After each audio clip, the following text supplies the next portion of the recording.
A 22-year-old and a 42-year-old can both have regular cycles and have completely different hormonal pictures underneath. What's normal for your cycle changes across your reproductive life. Today, we're building a roadmap to help you know at any age if your cycles are normal. I'm Dr. Monica Minjeur, the host of Cycle Wisdom, where we help women and couples restore hormonal balance and reclaim their well-being through personalized healthcare grounded in clinical excellence. So we're going to talk a little bit about 3 different women, each at a different chapter in their life today. Priya, who is 24 years old, Melissa, who is 33, and Judith, who is 41. Each had been told that her symptoms were normal for her age, and each had quietly accepted that answer, even when something felt off. Now, all 3 of these women, none of them knew each other initially, but all of them found their way to charting their cycles and to our clinic through similar realizations. And their questions deserved better answers than just, that's how it is. So let's start off with Priya. Again, she was 24 years old, and her cycles were really variable. Sometimes they were 26 days apart, sometimes up to 36 or 37 days apart, and she was told that this was just normal for her. Now, the standard reality is that normal cycles are typically decided to be somewhere between 24 to 35 days apart. And so since most of her cycles fell within that time frame, she was just told that it was a bit of stress and that was just normal for her. However, after working with her for a couple of months and doing some targeted lab work, we found out that her charting actually revealed she was inconsistently ovulating and in some cycles not ovulating at all. We were able to discern from her lab testing that she actually had an early PCOS, now called PMOS, pattern identified.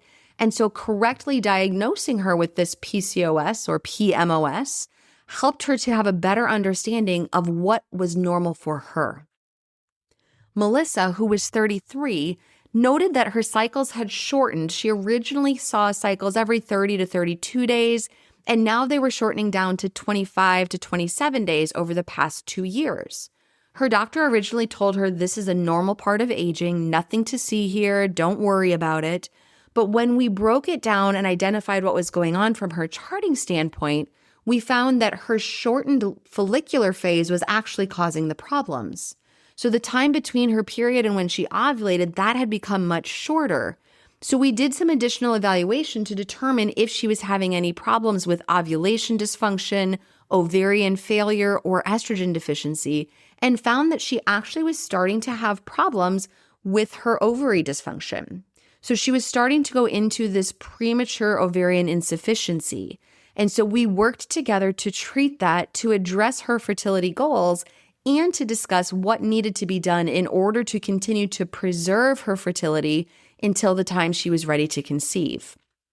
And finally, Judith, who is 41, had cycles that were fairly unpredictable in length, although they still happened about every 30 days. They were getting a bit heavier with each cycle, and she had worsening PMS. Again, she was told by her doctor that this was just a normal part of being over the age of 40 and welcome to perimenopause.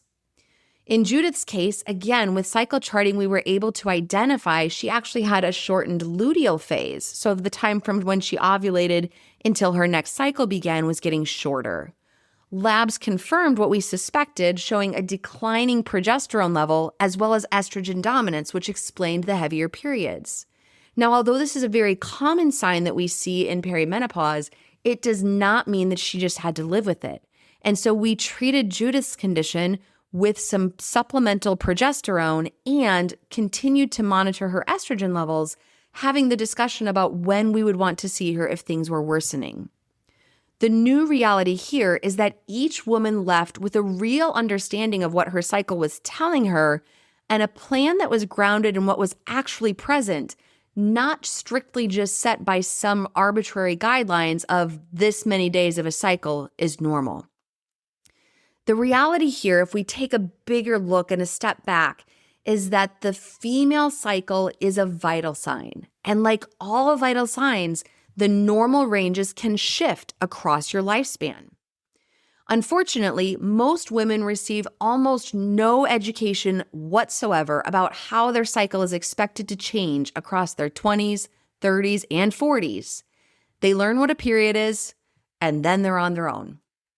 Cycle changes are oftentimes dismissed as normal parts of aging, or that's just how your body is, or that's how your mom's cycles look, or yeah, that's how my sister experienced her cycles. Many times, women are just being told to live with it, to deal with it, and that is not the right answer. We want you to be able to understand what is normal, what is not, and most importantly, to know that you do not have to suffer. Cycle charting across your lifespan creates a longitudinal health record, and those changes over time can start to become visible and actionable, so that you can have a better idea for what is happening over time. Many women in their 20s are told, your irregular cycles are just because of stress. And while this can be true and can be a part of the story, if that inconsistent ovulation is persistent at any age, it warrants evaluation, even if you're under stress. Another common sign, like what our other patients were told, is that these cycles changing can just be a part of normal aging.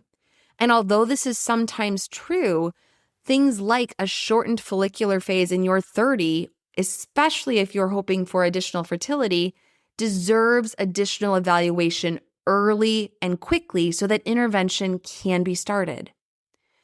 And the one that I hear the most often is that worsening menstrual symptoms, weight gain, hair loss, and heavy periods in your 40s are just perimenopause. There's nothing to do. Again, all of these symptoms have identifiable hormonal triggers and meaningful treatment options that can work together with your body and your unique situation to help improve your symptoms. So, if I had it my way, if I could teach every woman what they needed to know about their cycles by decade, this is what it would look like. So, in your teens and 20s, figure out what your baseline is. Your cycles should become more consistent after having some variability during your early teenage years. And typically, we would expect to see cycles ranging between 24 to 35 days. Most importantly, though, is to be able to clearly and reliably identify ovulation. Even if your menstrual cycle is happening regularly, if you cannot identify ovulation, there can still be problems present. So we also then, when we have identified ovulation, need to identify what is your luteal phase. So again, that time from when you ovulate until when your next menstrual cycle begins should be around 12 days plus or minus 2. Now, anything that is outside of this normal is worth evaluating, and especially if you are having other symptoms. So things like significant irregularity with your ovulation, with your luteal phase, with the cycles themselves, all of that deserves additional evaluation, even if you're not currently trying to conceive. If you're having really heavy bleeding, heavy pain, severe PMS, I am missing school or work or life because of my periods, or if your periods just stop happening altogether, this is not just normal. These are signs that your body is saying there is something here worth evaluating. And although we know that at any age, stress can impact what's going on with your cycles, the thing most commonly that's going to disrupt ovulation in your 20s is going to be undereating, over-exercising, and chronic stress. Now, we're going to talk a little bit more about what happens if you don't eat enough in next week's episode, so stay tuned for that. But this is not a reason to say it's normal, just if I'm not eating enough. And so we'll talk more about how we help to kind of pad yourself from some of those lifestyle changes, but ultimately, it is inevitable. You must get your diet, your exercise, your sleep, your stress right, or you are going to have issues with your hormones at any stage of the game. So let's shift into your 30s. What changes during this time? Now, I know it's not popular to say, and I know people don't like to hear this, but your FSH, your follicle stimulating hormone, begins to rise ever so slightly as your ovarian reserve starts to naturally decline. Now, oftentimes this can shorten your follicular phase, so moving up your ovulation, and lead to a shorter overall cycle length. Now, this does not mean that your fertility falls off a cliff at age 35 or some other arbitrary number in your 30s, but this gradual decline can be part of what's normal. However, it is worth evaluating if we're seeing a consistent trend, especially if you're trying to conceive. We want to make sure that that FSH is not increasing too quickly or inappropriately, and we also want to make sure that we're evaluating what's happening with your hormones after ovulation. So what's your progesterone level doing? Is it declining relative to your estrogen? Oftentimes, a declining progesterone can show up as increased PMS symptoms, mood changes, or premenstrual spotting. Additionally, thyroid dysfunction is more common in your 30s, and oftentimes cycle disruption is the first symptom we see. I oftentimes see in my practice that thyroid dysfunction can cause ovulation dysfunction, which can dramatically change the cycle length, the cycle regularity, and even subtle changes if your thyroid gland is working okay, but it can't get thyroid hormone to the cellular level. Even that can cause significant, major, impactful changes. In fact, we've seen many patients in our practice over the years that all we need to do is treat their thyroid dysfunction, even if it's subclinical thyroid dysfunction, and it significantly improves ovulation and therefore improves the chances of fertility. And then the last section we'll talk a little bit about is what happens with your cycles in your 40s. Now, for most women, perimenopause begins, and perimenopause isn't a specific time frame, but it typically is defined as something that spans up to 7 to 10 years. For some women, it can begin as early as your late 30s, but it's really this time frame in the 7 to 10 years leading up to menopause, the time when your periods finally shut off. Now, classic perimenopausal changes would include kind of this fluctuating estrogen levels. This can go from too high to too low, and it can create timeframes where you have relative estrogen dominance, which can lead to things like weight gain and irritability and breast tenderness. And then sometimes your estrogen can crash out really quickly and can lead to some temporary menopausal symptoms, things like hot flashes or irritability. The other big hormone change that's happening here is the decline in progesterone. This is typically the most common thing we see happening for women in their 40s, and most importantly, these symptoms are not inevitable. Classic perimenopausal cycle changes we see with this progesterone decline include worsening PMS and heavier periods. Again, if progesterone is declining and we've got this unopposed estrogen, the lining of the uterine wall is going to get thicker, and that will lead to heavier periods. You've got more that needs to bleed every time that you have a cycle come through. We also will notice oftentimes that you've got new or worsening anxiety or sleep disruption or irregular cycle length because we don't have enough progesterone to keep that luteal phase nice and stable. Again, I want to stress here, symptoms are not inevitable suffering. Just because your friends are dealing with this in their 40s does not mean that you have to continue to suffer. We can identify the hormonal drivers of what's going on with your symptoms and respond by targeting hormonal support and lifestyle changes where necessary. And what stays constant across all decades is that ovulation is the most important event in the cycle at every age, regardless of whether you're trying to conceive or not. Its presence confirms that hormones are functioning appropriately, not just having a menstrual cycle, because that menstrual cycle oftentimes can follow a cycle that you didn't ovulate at all, or it may just be a hormonal withdrawal bleed. If you don't have ovulation, its absence always warrants investigation, especially if it's happening cycle after cycle.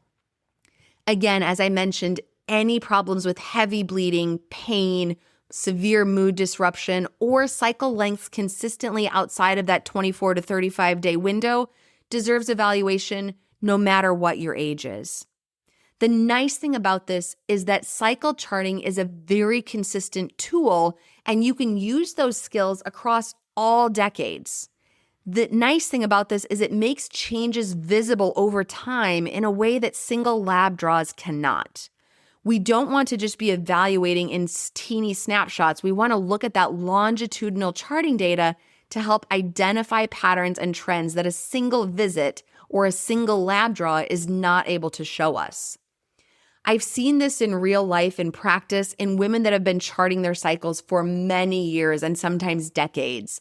I have a couple women in my practice that are in their 40s that have been charting for the last 10 or 20 years, and we notice a significant, amazing longitudinal record of hormonal health. We see the changes in charting patterns. We see changes in ovulation, luteal phase changes, markers of PMS symptoms, or sometimes even the shifts that we can actually see from the onset of perimenopause. This charting helps women to bring more data to their provider. It's like when you bring in your blood pressure readings if you're being treated for high blood pressure. It gives us the tools that we need as healthcare professionals in order to make educated decisions about what needs to happen next. So a couple commonly asked questions we get at any age. First of all, my cycle is regular. Doesn't that mean everything is fine? And ultimately here, it might be, but again, regular cycle length isn't the same as confirming ovulation has happened, you've got an adequate luteal phase, and you've got adequate hormone support to keep those normal cycles going. Charting adds a layer that a calendar view of just when your menses happens can't provide. Another common thing that we get asked, well, I'm not trying to get pregnant. I don't care about fertility. Why does ovulation matter? And again, charting your cycles is about so much more than just identifying fertility. Being able to track your ovulation as a vital sign can help to alert you to health concerns that may manifest as changes in your hormones and your cycle well before your periods start happening altogether. At what age should I start charting? We recommend as soon as possible.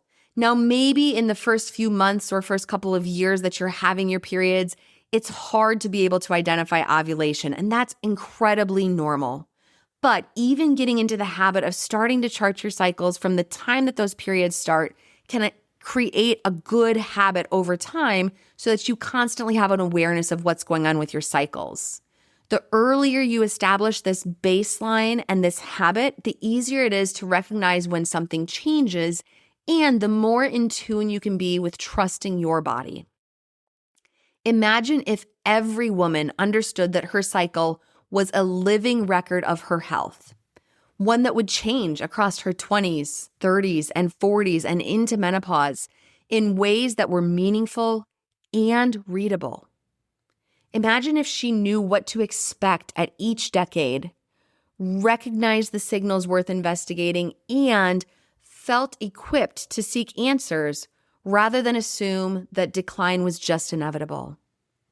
We envision a world in which cycle literacy is treated as a lifelong skill, one that can give women the context they need at every stage to make informed decisions in order to advocate for themselves, to improve health and promote fertility. If you're ready to work with our elite team of healthcare professionals, go to our website, radiantclinic.com, to schedule a free discovery call and learn more about our package-based pricing for comprehensive care. We are currently able to see people for in-person appointments in our Cedar Rapids, Iowa clinic, or can arrange for a telehealth visit if you live in many different states across the U.S.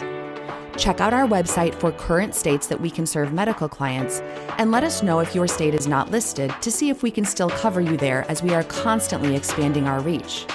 Please note that our fertility educators are able to take care of clients no matter where they live. Thank you so much for listening to this episode. Please share this podcast with someone in your life who would benefit from our services. Remember to subscribe to this podcast for more empowering content that I look forward to sharing with you on our next episode of Cycle Wisdom.